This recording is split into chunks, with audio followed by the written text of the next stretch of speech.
Start. नमस्कार बच्चों, कक्षा 10वीं हिंदी कोर्स से पाठ नंबर 5 नागार्जुन। नागार्जुन की पहली पोएम है यह दंतुरित मुस्कान और दूसरी है फसल। पहली वीडियो में बच्चों हमने यह दंतुरित मुस्कान कर ली थी। आज हम फसल कविता करेंगे। आओ पहले देखते हैं फसल कविता का प्रतिपाद्य। अब देखिए, कवि नागार्जुन फसल को प्रकृति के मनुष्य के श्रम का प्रतिफल मानते हैं। उनका मानना है कि फसल कोई एक या दो नदियों के जल से नहीं, अभी तो अनेक नदियों के जल से उत्पन्न होती है। अतः फसल को उगाने में जल की महत्वपूर्ण भूमिका है। नदियों का जल पानी जादू की तरह है फसलों के लिए। फसल में फलने फूलने में एक दो लोगों का नहीं है, अपितु लाखों करोड़ों लोगों के हाथों की स्पर्श की गरिमा का प्रदान करता है, अर्थात करोड़ों श्रमिकों के श्रम का परिणाम है फसल। फसल को उगाने में धरती की मिट्टी का गुण धर्म भी अपना योगदान देता है। एक नहीं बल्कि हजार खेतों की मिट्टी में फसल फलती फूलती है, अर्थात फसल को उगाने में अनेक किसान मिट्टी का उपजाऊ गुण तथा नदियों का जल अपना अपना सहयोग देते हैं। कवि का प्रश्न करता है कि फसल क्या है, फिर स्वयं ही उसका उत्तर देता है कि फसल तो नदियों के जल का जादू है तथा मनुष्य के स्पर्श की महिमा अर्थात उसकी मेहनत का फल है। फसल के रूप में मनुष्य के श्रम की गरिमा और महानता की प्रशंसा की है। फसल मटमैली, काली तथा चंदन जैसी सुगंधित मिट्टी के गुणों का फल है, क्योंकि इस मिट्टी के गुण धरती को उपजाऊ बनाकर फसल को उगाने, बढ़ाने, विकसित करने तथा फलने फूलने में मदद करते हैं। फसल के उगने में सूरज की किरणों अर्थात ताप तथा हवा की थिरकन अर्थात अनुपातिक नमी का भी योगदान है। सूरज की किरणों का रूपांतरण भी भोजन के रूप में फसल बनकर संचित होता है। इसी से वे बढ़ती है, विकसित होती है। इसी प्रकार हवा के स्पर्श में फसलें अपना संकोच त्याग कर फलने फूलने लगती है। फसलों को पोषित करने में प्रकृति के विभिन्न उपादानों का भी तथा मनुष्य के श्रम का दोनों का योगदान है। प्रकृति और मनुष्य का दोनों का योगदान है। अब बच्चों पोएम देखते हैं क्या है। फसल क्या है? एक के नहीं, दो के नहीं, ढेर सारी नदियों का पानी का जादू है। यानी कि फसल को उगाने के लिए हमें एक दो नदियों का नहीं, बहुत सारी नदियों का पानी चाहिए। पानी जो फसल के लिए एक जादू के समान है।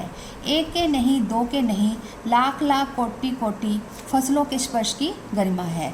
लाख लाख मैंने कोटि कोटि करोड़ों करोड़ों हाथों के स्पर्श की गरिमा मैंने मजदूर का परिश्रम है, किसान की मेहनत है। एक के नहीं, दो के नहीं, हजार हजार खेतों की मिट्टी का गुणधर्म है। यानी कि फसल उगाने के लिए भी हमें अच्छी प्रकार की मिट्टी चाहिए होती है, ठीक है ना। फसल, कवि कहता है फसल क्या है? और तो कुछ नहीं है, वह नदियों के पानी का जादू है, वह हाथों के स्पर्श की महिमा है। कवि अपने खुद कहता है कि जो पानी है नदियों का, ये जादू के समान है और किसानों का श्रम जो है, मजदूर का जो मेहनत है, उनकी मेहनत है।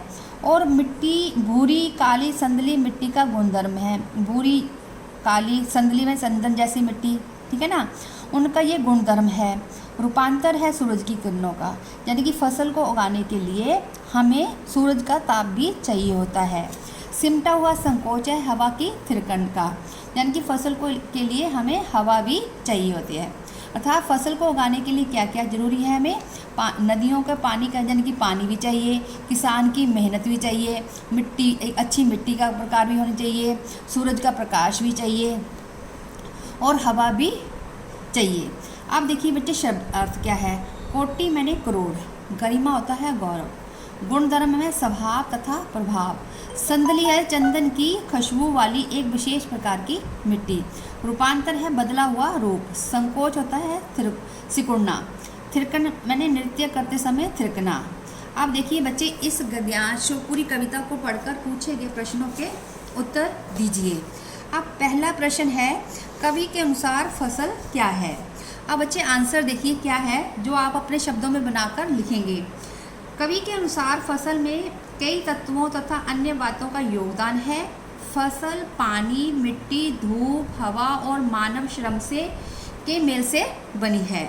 इसमें अनेक नदियों के जल का जादू, कोटि कोटि मजदूरों का श्रम, अनेक प्रकार की मिट्टियों की उर्वरा शक्ति है। महिमा एवं गुण धर्म सूर्य की किरणों की ऊष्मा तथा हवा की थिरकन का योगदान है। अब बच्चे अगला क्वेश्चन क्या है, आगे कविता में फसल उपजाने के अवश्य तत्वों की बात कही गई है, ठीक है ना। वे अवश्य तत्व कौन कौन से हैं। अब देखिए फसल उगाने के लिए जिन अवश्य तत्वों की बात कही गई है वे है मिट्टी, पानी, सूरज की धूप, हवा। ये सभी तत्व एक दूसरे के पूरक है, अर्थात फसल का उगना सभी तत्वों की सहायता पर आधारित है। भाव यह है कि यदि ये सभी तत्व एक दूसरे की सहायता ना करें तो फसल नहीं उग सकती है।